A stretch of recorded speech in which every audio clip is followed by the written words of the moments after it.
Hello, everybody. Welcome back to Daily 5 Minutes of Wisdom. My name is Jonathan Bradshaw. We're going to continue reading through Proverbs chapter 28 and read verse 19. He that tills his land shall have plenty of bread, but he that follows after vanity shall have poverty enough. One of God's names is Jehovah Jireh. He will provide. His name is his identity. It's impossible for him to act outside of his identity. An apple tree can't produce bananas. It produces apples as a consequence of what it is. It's that simple.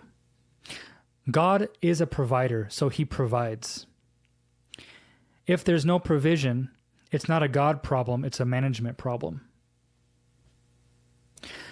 God always has provision. We just can't see it because we're not managing it well, what we've been given.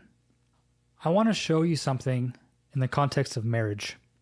This is really cool. Your wife is one of the greatest assets that you have. She's the greatest gift that you have from the Lord. Proverbs 31 says, "The heart of the husband safely trusts in her, and he will have no need of spoil." That's really interesting to me. The husband entrusts his wife with his heart, and he gets spoil. He gets a return. When God gave the woman to the man, he gave him a womb. Catch this. Whatever you give a woman, she multiplies. If you buy her groceries, she makes a meal. If you buy her a house, she makes a home. If you intimately love her, she gives you a baby. Her womb is multiplication on what you give her.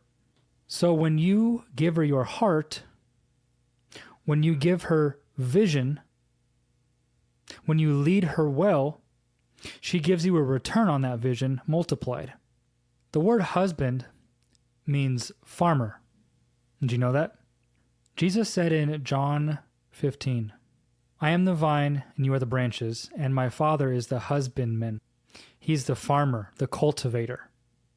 As a husband to a wife, I am a farmer to her. I cultivate her for the purpose for which God yokes us together.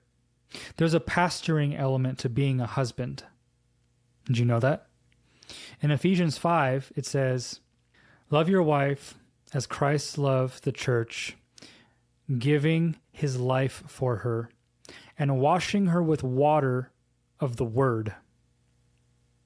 When God gives you a word, man, you carry vision. We are called to lead our wives and also pastor them, to farm or to cultivate. It's literally in the word husband. We receive a word from the Lord, and in turn, we share that word, which is the heart of God. We share our heart, the vision, with her. And in her spiritual womb, she takes that vision, that heart, and multiplies it and gives you a return. The first commandment, let them have dominion over the earth, multiply, bear fruit, right?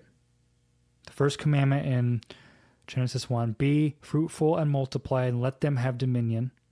This happens through a marriage, intimacy between a man and a woman.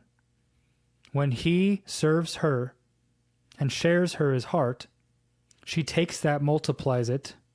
You catching this? This is so good. So in this Proverbs 28 right here, if you till the land, the provision is always there. When God has blessed you with a wife, are you tilling your land? Are you cultivating her? Are you discipling her? Are you pouring into her spiritually so that she can grow and multiply the vision so that you will have no lack of spoil? She's the greatest asset and gift from the Lord that we have, but we so often overlook what's right in front of us. There's always provision. God always gives us what we need. We just can't always see it. There's a story in Genesis talking about Hagar. Abraham got impatient and had a child with Hagar, trying to manufacture the promise of God. She got cast out And she went out into the wilderness and she began to cry. And she put Ishmael alone so that she wouldn't have to watch him die. An angel appears to her and he says, "Why are you crying?" She says, "There's no water. I am going to die." The angel replied, "You will not die. Because of Abraham, I will bless Ishmael and go get water over at the well over there." She was so fixated on the problem, she couldn't see what was right in front of her. She couldn't see the provision that was already there. The angel didn't create a well magically. The angel didn't dig a well. The well was already there. She just couldn't see it because she was so fixated on the problem that she couldn't see what she already had. God has already made provision for everything you need. But because we're so fixated on the problem, we can't see the solution. We need a new awareness. We need our eyes open, flooded with light. That's why we need the revelation, the revelatory word of God. We need God to reveal, because he floods the eyes of our heart with light and understanding, and spiritual understanding and revelation, the light, the knowledge of God, the wisdom of God. Not just memorizing the Bible, but the Lord revealing what's in the Bible to you. The entrance of thy word giveth light. He gives us light and he illuminates our path. He puts us on a path we just can't see. He's already made provision for you. So I encourage you to pray today. Pray what Paul prayed in Ephesians chapter 1. I pray that God gives you a spirit of wisdom and revelation in the knowledge of Jesus, and that he floods the eyes of your heart with light, with understanding. Pray that prayer and increase your awareness to the provision that God's already made available to you, and you will see the way forward.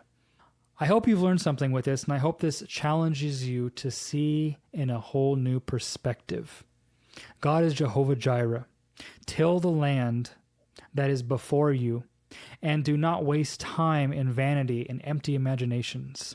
Solomon said, "Better is the seeing of the eye than the wandering of the imagination." If you're always imagining and living in the imagination realm, you miss what's right in front of you to work and cultivate.